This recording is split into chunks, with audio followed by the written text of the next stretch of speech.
The first example is Pokemon Go, the augmented reality app that you can download to your phone. The app used your physical device to catch digital creatures in the real world. Believe it or not, this was the fastest growing app of all time. In fact, in the first month, 130 million people downloaded Pokemon Go, and in the first 90 days, they netted 600 million in revenue. What is amazing to process is that the unprecedented growth did not just bring in lots of revenue for Pokemon, but it imprinted an entire generation of people.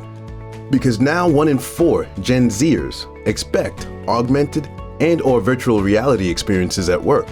This shouldn't come as a surprise to any of us, because the technology has been in the palm of their hand for the last several years. Another example is Facebook, and on August 24th, 2015, they hit a huge milestone that they'd never hit before. For the first time ever, they had 1 billion users active on their platform in one day. Let's put that into context. That means 1 out of 7 people on planet Earth used the exact same service in a single day.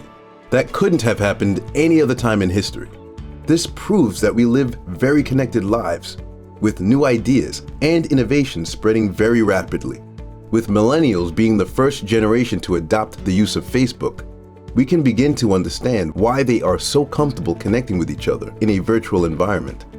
Leveraging technology to share updates with people about what they are thinking and feeling has been ingrained as a standard practice for most millennials, starting in their teenage years. Another example is Netflix. Did you know that only 8% of US college students don't have access to Netflix? And the exponential kicker here is that Netflix started streaming in 2007. So since 2007, Netflix now has acquired 92% of arguably the most coveted demographic in the United States. That type of scale, that type of reach, that type of adoption, that type of penetration is just unprecedented. Netflix also reset a standard for what it takes to watch something desirable. What was once a trip to the local Blockbuster has now turned into a click of a button, redefining what it takes to get the things you want. Another example is cryptocurrency.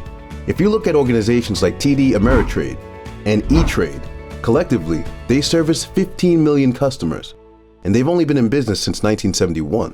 If you compare that to Blockchain Inc., which is widely considered the most popular and safest way to store and trade digital assets, they service 24 million customers, and they've only been in business since 2011.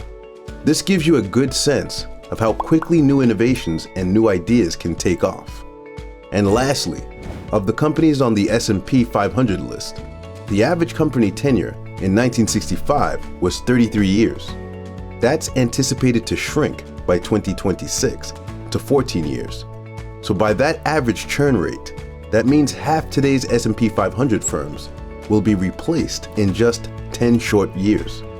These are all examples of today's exponential times in which emerging generations are living and working. These are not anomalies. This is the preview.